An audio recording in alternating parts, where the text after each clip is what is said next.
Hello, welcome to episode 88 on the Lifestyle Coach podcast. I just realised I still got my shades in my head, so I'll take them off, not that it matters. Two gals with endometriosis training for a triathlon. We are back today, and we didn't realise it had been quite so long, so we've got weeks, we're on week 10 at the moment, 10 of 14. That's scary. You're going to speak like the other day. Oh, that is scary. Scary. That's quite scary actually. That, like I think I said to you the other day, I want to get it done now, but at the same time it's came around too soon. I know, I'm not even gonna lie, I'm a bit done with it as well. But anyway, we'll talk about week 7, 8 and 9 and briefly mention 10 because we don't have as much time today. Well, I don't know, we do have more time now because Ellen's in there herself. I know, but a wee coffee would be good. Aye, that'd be good.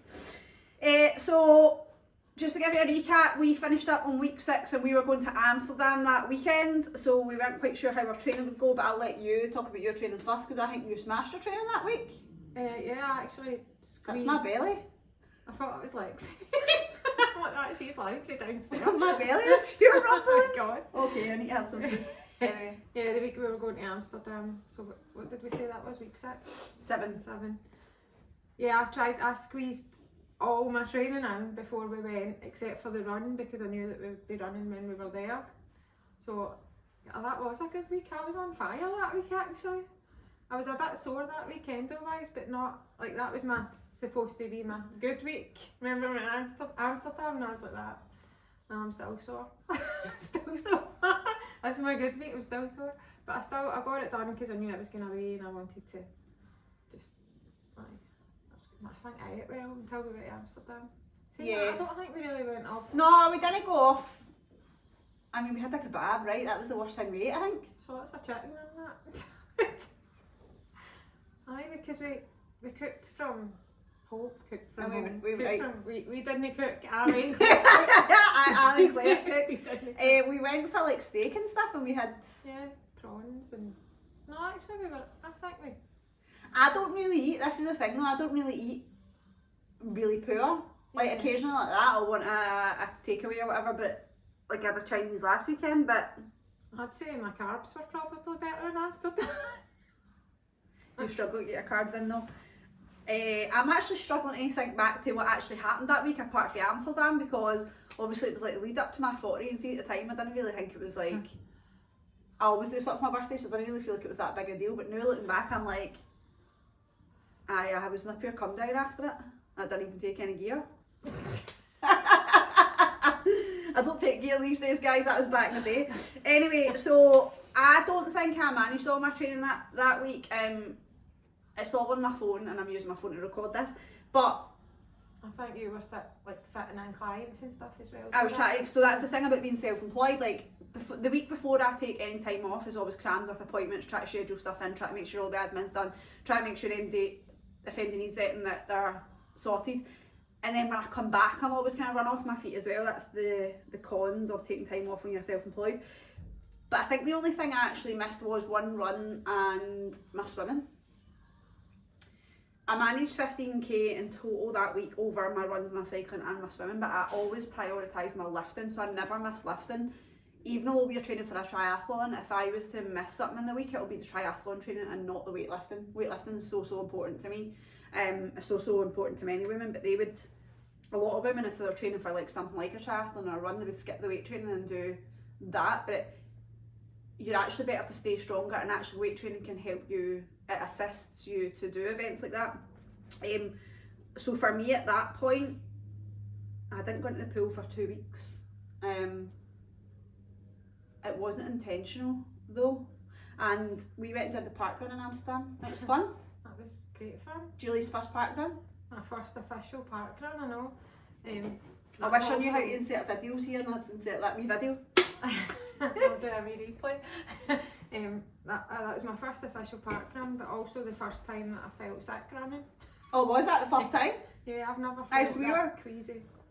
I said to you, I feel seedy. She went, I feel seedy, and I was like, hey, like seedy to me is like a creepy wee old man. Do you know what I mean? Like a wee creepy old seedy man who's like saying stuff to young girls. That's seedy to me. And I was like, what do you mean seedy? then when I looked at her, she was pure red. I was like, you better just slow down. Yeah, it was I still managed it. I didn't stop. I ran it all the way, but I did just keep it slow. Do you think that was like the alcohol and the joints and the weed? Probably. Just, party lifestyle. Again, FYI, we don't drink a lot and we don't smoke weed and we don't eat weed. We just did it because we're in Amsterdam, and if you've ever been to Amsterdam, you know what we're talking about. And if you've never been, you need to go because it's such a good laugh. I really enjoyed the park run because it was flat. It was a nice route, I think, but obviously had I not been feeling that kind of nauseous, like I would have enjoyed it more, but it was good to get it done. And it was good that Claire came as well because she doesn't really run. She's been running lately, which is good. She's done amazing. Do you want to tell them about when you came through the finish line? So, before we started it, TL said to me, remember you need to scan your barcode at the end. And I was thinking, like, the kids have done park runs before and I know they get the wee plastic cards, so I was thinking, no, maybe they don't do that here, maybe it's just the barcode on your phone. So as I was reaching the finish line, I'm getting my phone out because I'm like, I don't want to miss this time, this is my first one. I got to the first wee marshals at the finish line and I'm going like this, waving my phone about, and she's standing laughing behind her. Because I was like, what is she doing? They're like, I keep going. They're like, no, there, keep going. She's like, but my watch, my time. I was like, keep going. It was just funny. It was funny. You had to be there. So that sums up week 7. It's a brief overview. Week 8, I felt like my training really took a dip and it wasn't the best. My endo wasn't great that week, but again, this is something that happens with my endometriosis, so it's like really busy on the lead up to going to Amsterdam, so that being really busy is obviously a stressor on my body which flares my endo, but it doesn't tend to flare it straight away, so it's like a couple of weeks when I've been really stressed and really busy, it'll be a couple of weeks later. So then obviously went to Amsterdam, came back, knackered. I actually felt I was getting a bit ill that week and I ended up with cold sores and stuff in my mouth. Pain, all my right side I've had a lot of bother with. I was actually in my sports therapy today, I'll tell you about that, but all the right side of my whole leg, up into this side of my hip, side joint, up my back, into my neck, my whole right side, and the kinetic chain was just like terrible that week. So I took my training down. I only did like 10k the whole week, and my food I don't think was the best that week either, in relation to, like I said, I do always eat relatively well, but sometimes I'll eat more or I'll eat, I don't tend to eat less, I tend to be somebody who eats a bit more. So when I say my food's not that great, it means that I wasn't on the ball with planning, tracking, making sure I'm hitting exact numbers, but I don't ever think it's that bad. But I always think I need to be doing that, or I feel personally I need to be doing that to make sure it's spot on, if it needs to be spot on. Does that make sense? Yeah. No, that's... But because I don't eat that bad, I don't bother. Yeah, because you eat more or less the same things when you're here. I know. Week 8 for you? Do you know, I enjoyed Amsterdam, but seeing I get back, I could not wait to get back into the gym and lift some weights. Like, I'm not going to... Yeah, so we never said that actually, so we didn't lift weights for 4 days? Yeah, I think that's the longest I've been away from the gym. Like, even I was like, yeah, I was like that to the girls before I left. I was like, oh my god, this is going to be the longest I've been away because I'm always here. That's funny. I came back, when did I get back? The Monday? I never even thought about the gym on the way though, because it was like non-stop laughs. Oh, and it wasn't even anything with the joints, it was just non-stop laughs. Yeah, it was a good laugh. We got back on Monday. We got back on the Monday. On the Tuesday, I got up and I went to the gym. I think I did an upper maybe, and then a swim. I did. You're looking at me, but I don't know what that week. I'm all mixed up with my weeks. It wasn't that week that I had the Sandyford, was it? No. The week after. She doesn't have an STD, by the way, we'll come on to that. I didn't catch it in Amsterdam. I just looked and didn't catch. I felt I had a good week post Amsterdam as well in terms of training, because I knew I was getting my Sandyford appointment and I was trying to, again, fit everything in because I didn't know how that would go. Sandyford after being in Amsterdam. I know. Or did that completely wrong. I'll explain that in the next week. No, I was ready to go when I get back, and I had a really pretty good week that week with my running. I went out on my bike as well. Now that the weather's getting better, I wasn't in the pool again that week, but I think, so for me, like, the pool seems to be the thing that goes when Lexi, enough. Sorry, Lexi's downstairs and she's slamming the doors.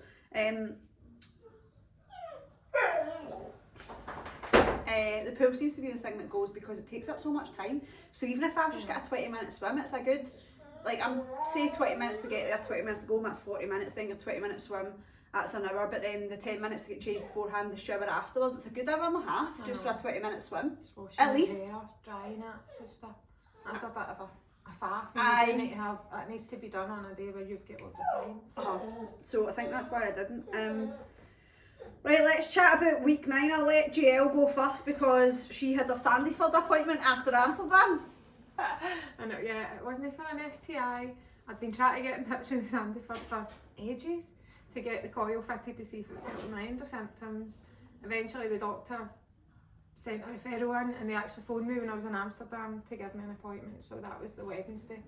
So that week, because I knew I was going there on the Wednesday again, I squeezed in 2 training sessions and a swim. I think I might have Before the Wednesday? I think I might have done a wee mini run as well at the coffee shop for the gym. Yeah. Like 3k or something. I squeezed all that in before the Wednesday because I didn't know how to go, and also because I knew I would need to rest on the Wednesday, and I was doing as I was told, which I don't often do, but I did. I rested. The appointment was fine-ish. What I didn't think about, I just realised that my teenagers probably listening to this, but it's fine. What I didn't think about was when I got the coil, my bleeding wouldn't stop straight away, but I'd actually bleed more. And then she said that I couldn't use tampons, I couldn't use my menstrual cup, and I thought, oh wait, I can't go swimming now because I can't stop bleeding. For 6 weeks. For 6 weeks. The triathlon's in 6 weeks, guys. Yeah, so swimming, which is one of the things I need to practice, I don't know if I'm going to be able to do it before the actual day. Are you still bleeding now? Yeah. It's So getting heavier, and I think this is my actual period. Aye, so it will be heavier. Initially it will be heavier. This is why people can't put up with the coil. Do you want to speak a little bit or tell us a little bit about why you decided to get a coil in? Because I know you had one before and it didn't work out for you. Yeah, I had it many years ago when I was younger, and it didn't work. The bleeding didn't stop. I actually found the coil painful as well. I could feel it in.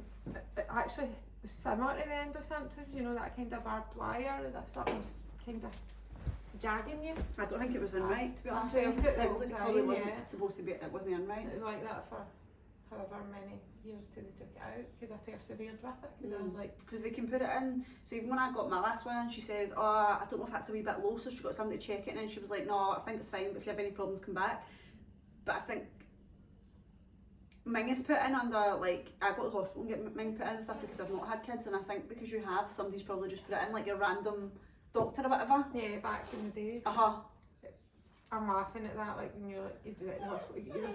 So when I went to the Sandyford, obviously I was like, I'm not going to get anaesthetic, like, I'll be fine, I've pushed 4 heads out of here, I'll be alright. It was a lot sore than what I remember it being.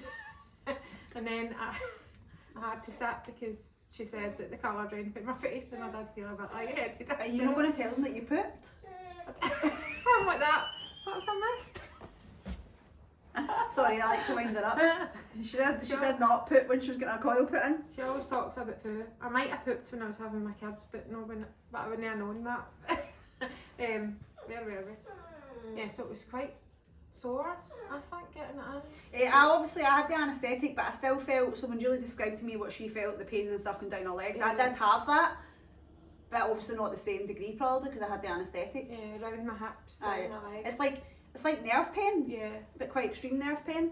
But I'm a big girl. But like, and then that day you were a bit uncomfortable, you were a bit, and that was it. I had my wee hot water bottle arrested that I was told to do that day, and I'm glad I did because I might have been worse the next day. The next day I was kind of crampy and obviously sore. And that's just the symptoms of getting it in. That's fine, Aye. yeah, that's okay. But I can't really feel this one the way I obviously. You the one shouldn't I had have been before, able to. Other than all my normal kind of endo pain and all the bleeding, I can't feel where this is or anything, which is good. Mm-hmm. I've actually had, not this one, but my previous one, I got checked a couple of things because they say you should be able to, obviously not that I do it often, but you should be able to put your fingers in and feel it, but I could never feel it, and I was paranoid it had moved, and they were like, no, it's in good position. Yeah, so she told me to check it after, I think it was 2 weeks, just check that the threads were still there. I've never been able to feel threads, We'll see. ever. I'll see. So maybe in a wee, I would say maybe in 3 months I might get you on to do a wee coil update. Thank God, I thought you were going to say maybe in 3 months I might get you to check my threads. Oh my God.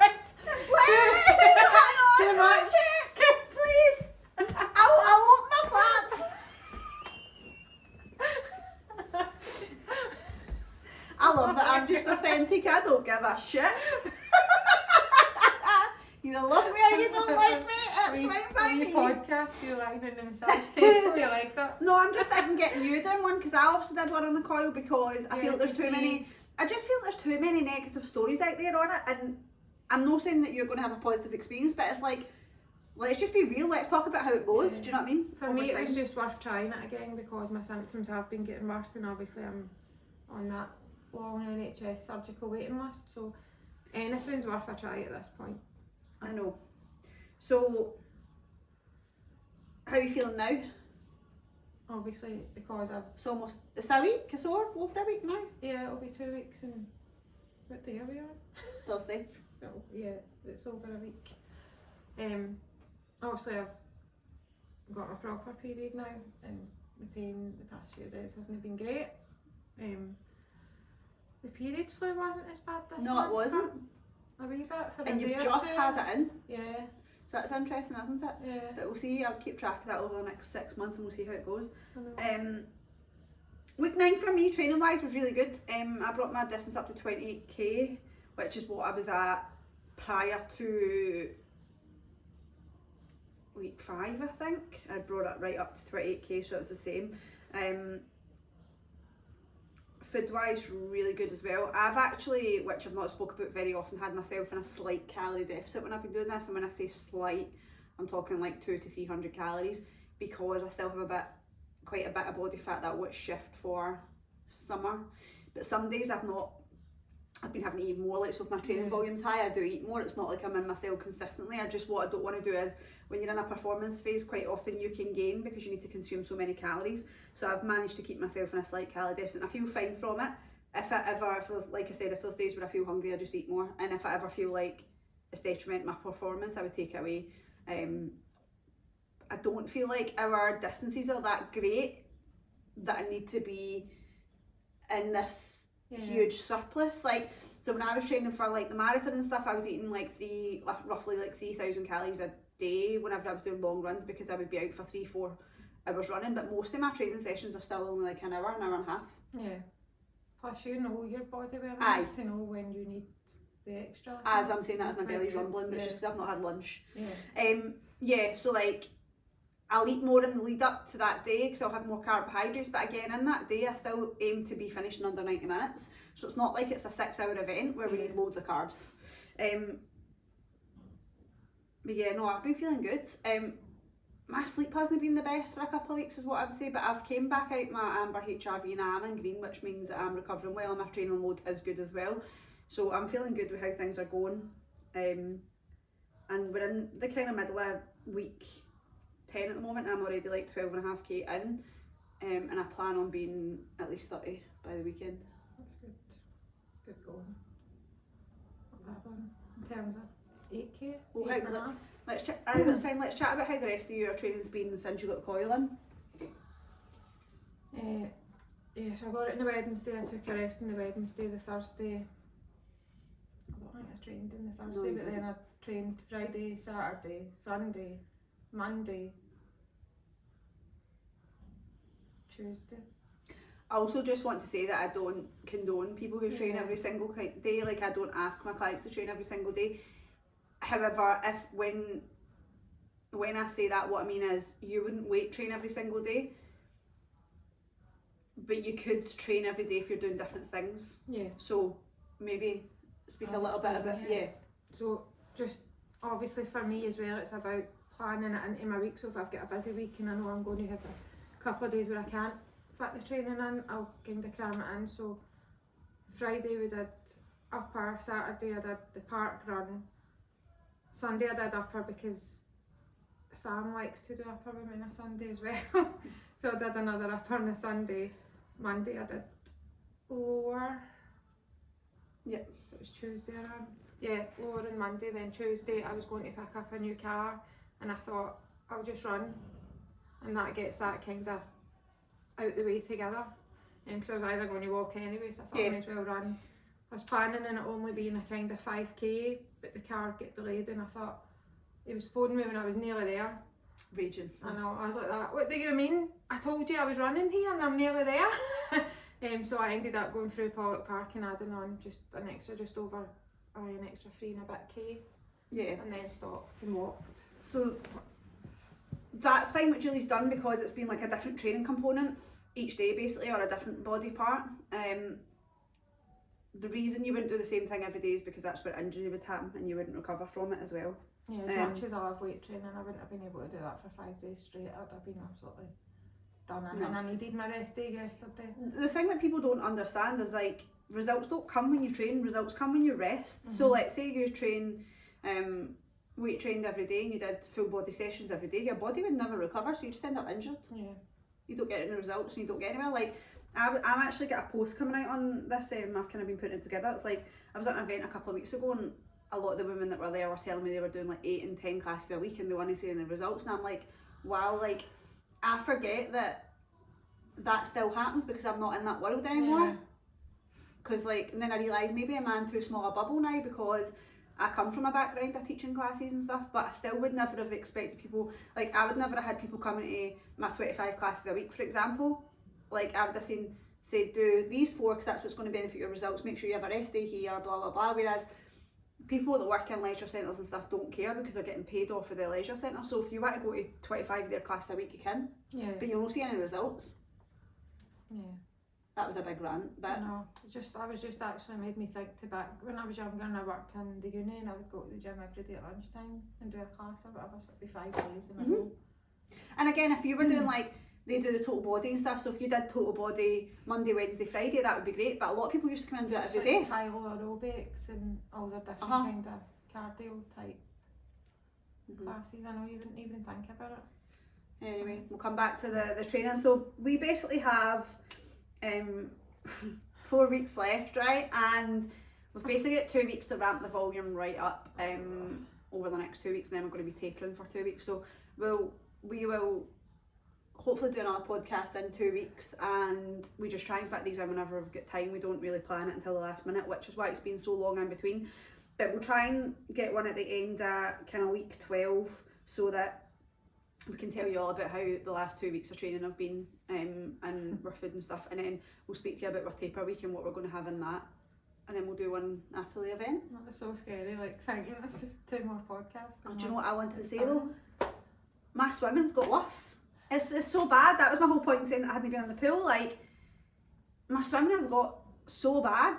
I don't know what is going on. I think at the start I was obviously watching videos and learning and getting better, right? But now I've taken it to an extreme level of try perfect it maybe, I don't know. But then I went and I volunteered at an aquathon at the weekend, and I was on the pool and I was like, oh my god, these children are better swimmers than me. And the distance that we need to do, people were swimming it in 4 minutes. It takes me 16. I've done it in 12, but that was me like absolutely dying, so I'm going to aim for about 16. 4 minutes! Well, they're really tall people, but like maybe no! 4 minutes! And they're all smashing out front crawl, and I'm like, I can do about 2 lengths of front crawl and I'm done. I can see myself getting, I'm not even going to lie, like disqualified, is that what you say? They'll put me out because I had to go on my back yesterday, I nearly drowned at a point. And it's, you can't swim on your back, that's that, game's a bogey. Oh, they just disqualify you if you do. I'm getting actually quite nervous about it. I wish you hadn't volunteered at that at the weekend. 8 minutes was the longest. Like these wee 8-year-olds and all that. 8 minutes was the longest at that distance, it's mad. Anyway, we probably should wrap this up, but thank you for tuning in, guys. Please share the word. Share the word. And also, also actually, if anybody's listening to this who's got any tips on how I can improve my confidence in cycling before this triathlon, please feel free to message us and let me know, because TL's tried her best, but I know, I was thinking I probably should get out with you again on your bike. But yeah, thank you for tuning in. Reach out, drop us a message if you've got endo, let us know that anything about your struggles, and we'll see if we can offer you any advice. Thank you so much. Thank you.